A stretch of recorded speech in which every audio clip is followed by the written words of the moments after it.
हमारे टीम में उस सीजन में अगर आप देखो तो 7 इंडिया प्लेयर्स थे। 11 में अगर 7 इंडिया प्लेयर्स खेल रहे हैं तो ये एक अंडरस्टैंडेबल चीज है कि सामने वाले को डर लगेगा, हमें नहीं डर लगेगा।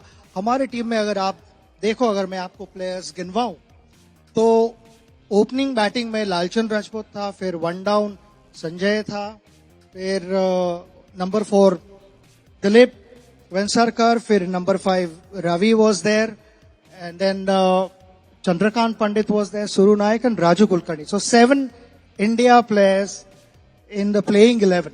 So I was getting to share a dressing room with them. I was getting to rub shoulders with them. That boosted my confidence to a different level altogether. And डर की बात सामने वाले को डर लगना चाहिए, मुंबई टीम को नहीं डर लगता कभी. Yes. Oh, yes, absolutely. Well, obviously my last match and before the series was announced, the venues were announced, I got in touch with the president of BCCI, Mr. Srinivasan, and made one request. I said ki last match, I want that match to happen in Mumbai for one very reason. कि इतने साल मैं cricket खेल रहा था, 24 साल for India, and before that, another 5-6 years. So around about 30 years. 30 साल में मेरी माँ ने मुझे कभी खेलते हुए देखा नहीं था. एंड उस समय मेरी माँ की तबीयत ऐसी थी कि she was not able to travel. She would never have been able to get to any other venue other than Wankhede Stadium. तो मैंने रिक्वेस्ट की कि मेरी एक लास्ट विश है, लास्ट ख्वाहिश है कि मेरी मदर यहां बैठ के मुझे एक बार देखी कि 24 साल में घर छोड़ के क्यों जा रहा था. एटलीस्ट वो एक मेरी तमन्ना पूरी हो. And very graciously BCCI accepted and kept the match here. But that match in fact was a very very emotional moment for me, क्योंकि इतने साल बाद I knew कि ये आखिरी बार हो रहा है मेरे लाइफ में. It's never gonna happen again. मगर पहले दिन जब मेरी बैटिंग आई तो शाम को I still remember, वो सब इमोशंस के साथ फाइट करते करते I had walked out to bat. West Indies team ने भी बहुत रिस्पेक्ट दिया, सारे स्पेक्टेटर्स थे, उन्होंने बहुत अच्छा रिसेप्शन दिया. सो ये सारे इमोशनल मोमेंट्स थे मेरे लिए. आंख थोड़े गिले हुए थे, थोड़ा पानी था आंख में, मगर फोकस भी करना था और बैटिंग करनी थी अबव ऑल अंदर जाके.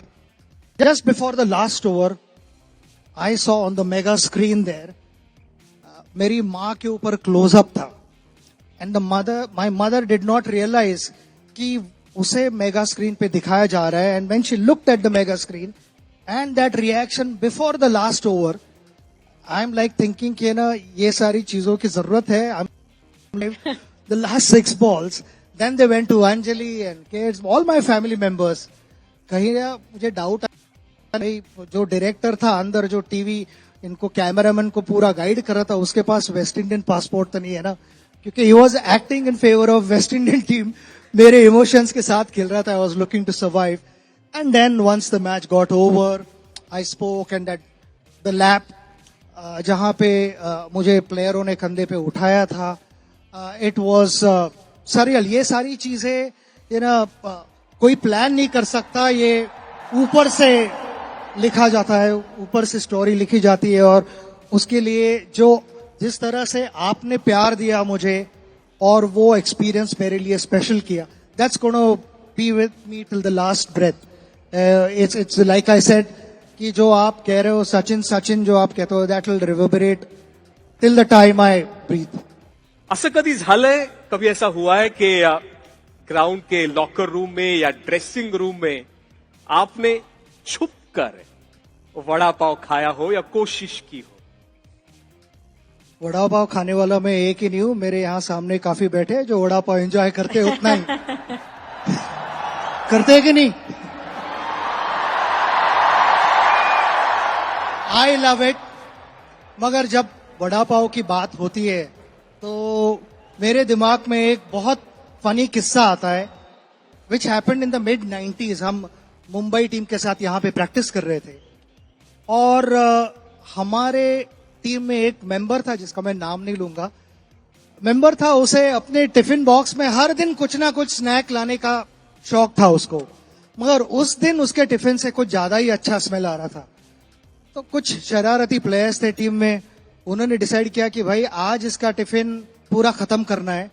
कि उसकी आदत थी कि ना जब भी उसे कहा जाए कि तू बॉलिंग करने वाला है तो फिर वो ड्रेसिंग रूम में जाके अपने स्पाइक्स जूते पहनता था और बॉलिंग करता था। कभी बैटिंग करने के लिए कहा तो फिर पैड खाते खाते एक दो चीजें खाई अपने टिफिन बॉक्स से निकाल के।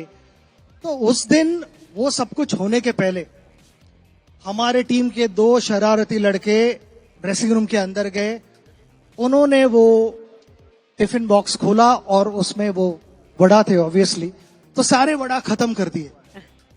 और फिर वो प्लेयर अंदर गया, उसका रेगुलर रूटीन था कि बैटिंग करते पैड पहनते पहनते अपना थोड़ा स्नैक खा ले, तो वड़ा जैसे देखा नहीं उसने, टिफिन बॉक्स खाली था, वो गुस्से में बाहर आया एकदम और हंगामा शुरू किया। हमारा नेट चालू था और हंगामा शुरू किया और ये कहने लगा कि प्रैक्टिस रोको और ये सब कुछ, मेरे टिफिन बॉक्स को किसने हाथ लगाया, मेरे वड़ा किसने खत्म किए और ये सब, और चिल्लाने लगा कि जिसने भी मेरे वड़ा चुराए मेरे टिफिन बॉक्स से उसका पेट खराब होगा, उसको रात को नींद नहीं आएगी, मैं उसको शाप देता हूं। और हम हंस हंस के ग्राउंड पे लेटे हुए, प्रैक्टिस 5 मिनट रुकी मगर किसी के मुंह से नाम नहीं निकला, वो अभी भी हमने इंटैक्ट रखा हुआ है। मगर ऐसी चीजें जो होती है, आज उसे 30 साल ऑलमोस्ट हो रहे, मगर हम नहीं भूलते। हम जब भी फ्रेंड्स लोग मिलते हैं वहां पे, जहां भी मिलते हैं, ये किस्सा हमेशा आता ही है कि भाई वो वड़ा चुराए थे, एटलीस्ट अभी तो नाम बता दो, मगर नाम वो ड्रेसिंग रूम की बात ड्रेसिंग रूम में ही रही है अब तक। इसका मतलब है अभी नहीं बताने वाले आप? नहीं, अभी नहीं बताऊंगा, वो ड्रेसिंग रूम की बात वहीं पे पूरी रहने कहानी दो। बता दी, मुंह में पानी भी आ गया पर आपने नाम नहीं बताया, बता दीजिए ना एक नाम। अगली बार जब बड़ा चुराएंगे अगर अच्छे लगे तो फिर बताऊंगा। क्रिकेट की हर बड़ी खबर, हर बड़े अपडेट और लाइव डिस्कशन के लिए जुड़िए मेरे साथ सिर्फ India TV cricket YouTube channel पर।